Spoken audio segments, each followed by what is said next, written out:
So, but then I like realized that I can't even remember how or where, but I saw that like in Israel, the the Jews seem to, or the Israelis seem to like have this thing against Christians where they're like spitting on them.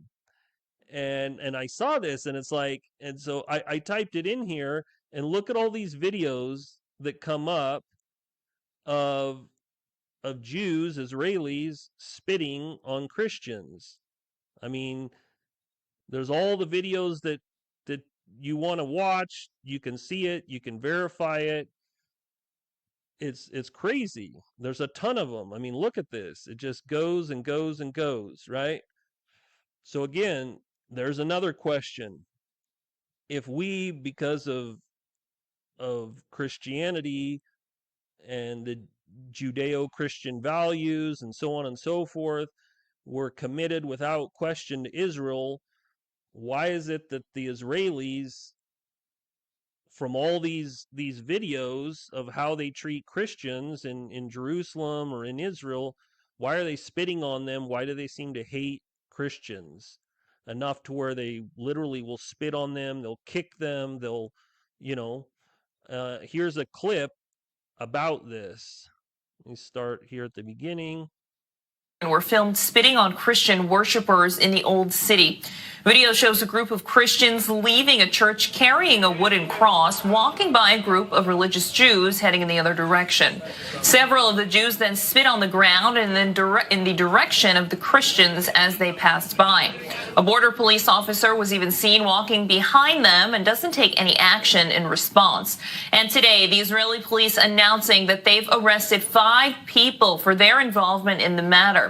Some have actually defended the practice as being a, quote, ancient Jewish custom. However, several Israeli leaders condemning the incident. Foreign Minister Eli Cohen calling it, quote, a disgusting phenomenon.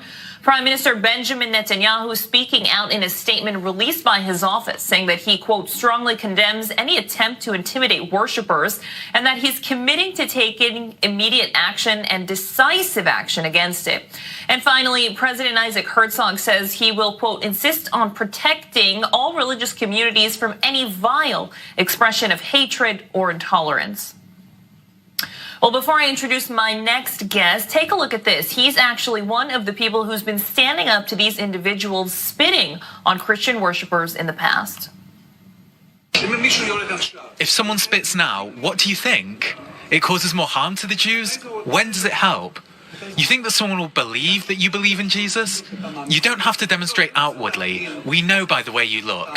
You don't accept their religion. I understand that. They all understand that. But you don't have to spit. It is not honourable. What is hateful to you, do not do to others. This is Christianity. Judaism says not to accept them. Here they murdered, so let them die with them. Well, I'm joined now by the man in that video, Robbie Berman, a tour guide from Jerusalem. Thank you so much for being with us. Look, I want to first ask you about that incident. You've clearly seen this happen in the past. This is not a new phenomenon. People from the right-wing settlers defending this as a, quote, ancient Jewish practice. Talk to us a little bit about your experience with this. Well, first of all, that clip there at the very end, you didn't translate what he said, but he ended off by saying, I'm trying to have a conversation with the guy. And he ends off, you should die along with them. You should die along with the Christians. These are not pleasant conversations. I have kids from 10 years old to adults who are 50 years old who believe they need to spit at Christians. I've seen them spit on priests. I was on Jaffa Gate with a family, guiding a family, and 2 religious Jews walked by 2 priests, and they spit at them in front of 4 policemen. I screamed at the policemen, arrest them. They said, nah, the spit didn't really hit them. I said to the policemen, look, if these were 2 Arabs who were trying to spit on 2 rabbis and the spit missed them, you would jump on the Arabs, rough them up, drag them into the Kishla, and make sure they spent the night there to make sure they never do it again. You were letting these guys walk away. I'm very happy that the prime minister said, he said, "Bol liganot, let's condemn." I don't want him to condemn. I don't need the prime minister to condemn it. I want him to root it out.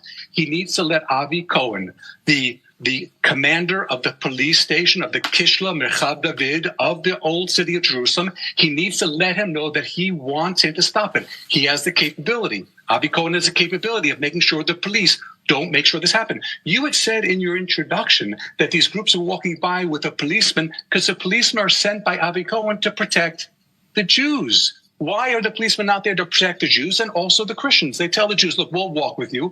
We'll protect you so no one attacks you as a Jew. But if you spit on a Christian or you spit at a church, we're going to arrest you too. Why can't you serve more than one function? Right. So the police department releasing a lengthy statement today saying that they will, quote, take additional actions required to mitigate these acts. What kind of action do you think they'll take if police officers aren't really stopping them to begin with? And what you're describing is a little bit of bias within the police force themselves on how they treat certain groups versus others. So what do you actually think the police need to do here in a larger view? I'll tell you what they need to do. I'll tell you what they need to do. It's very simple. The police have the authority to drag anyone they want to on suspicion of a crime, even if they don't have a film of the actual spitting or they don't. But if someone says, I saw him spit, you drag him into the kishla, you make him stay there for 2-3 hours. The yeshiva bachar who wants to go catch a minyan and wants to pray or wants to go study Torah or wants to hang out and do whatever he does, no one wants to be detained by the police for 2-3 hours. If every person who spit knew they were going to be detained in the police station for 3 hours, the spitting would stop today. That's all they need to do.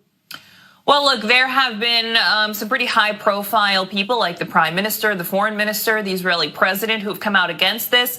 But the national security minister has not come out against this. And someone who actually was the spokesperson for his party, who is now entangled in a case where he's accused of being accessory to the killing of a Palestinian in the West Bank in August. He released a lengthy statement saying it's worth noting this is a Jewish custom, quote, an ancient Jewish custom that people, have practiced for centuries. So what does it mean to not hear from the national security minister here?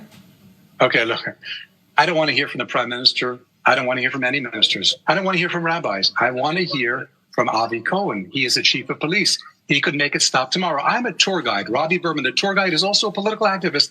I've been a political activist for years about many different issues. Go to the power. Speak to the power. Who's got the power? The police chief. If Avi Cohen makes a decision to stop it, it will stop tomorrow. A chief rabbi can make a declaration from here to tomorrow. No one's going to listen to him. The prime minister can make a declaration and decry what they're doing, but no one's going to listen to him. The police chief has the power to authorize his police. And look, I was there yesterday when a man spit, and it was a policeman there. He spit at the Armenian church. And I said to the policeman, arrest him. And the policeman said to me, go file a complaint. I said, but the guy's right here. Why should I file a complaint? I filed a complaint last month, and you guys claimed you closed the file because you said you couldn't find him. Well, you could find him. He's right here. The policeman refused. So I took a picture of the guy as he ran off. And I actually saw the picture of his school where he studies in the West Bank. And I gave it to the police, and I filed a complaint. They know where he lives. He goes to that yeshiva in Panay and Ma'aleh Hever in the West Bank near Hebron. There's only 700 inhabitants there. He goes to the yeshiva. Let's see if the police arrest him. I don't want statements. I don't want people denouncing it. I want Avi Cohen, the Nitzav, Mishneh Nitzav, to go ahead and to make it a priority. Make it a priority to protect Jews and protect Christians as well. Robbie Berman joining us from Jerusalem on the prejudice and continued spitting against Christians. Thank you. Okay, so that's it. I just wanted to show that this, to me, this is weird, right? I'm just gonna say it the way that I see it. I think it's weird. What's going on? We are, again, for Americans, we're told that Israel's our greatest ally. They're the only democracy. Nancy Pelosi tells us that even if our capital is crumbling to the ground, we'll still never stop supporting Israel. Biden is famous for saying you don't have to be a Jew to be a Zionist. You can be a Zionist without being a Jew. So this is across party lines. This is all of the politicians in America or in Washington, D.C., certainly. So the question is why? What's going on? Why does Israel, obviously Israelis teach their kids to hate Christians, to spit on them or spit at them or spit at their feet or whatever. You know, this is clearly, you know, if and this is a report from a year ago. But the point is they're defending it. They're saying, "Oh, well, this is an ancient tradition. This is, you know, hundreds of years or thousands of years we've been doing this." So it's like, why? What is going on? Why are they spitting on him? Why is this some ancient tradition? Why has it been going on for hundreds or you know, thousands of years since Christianity?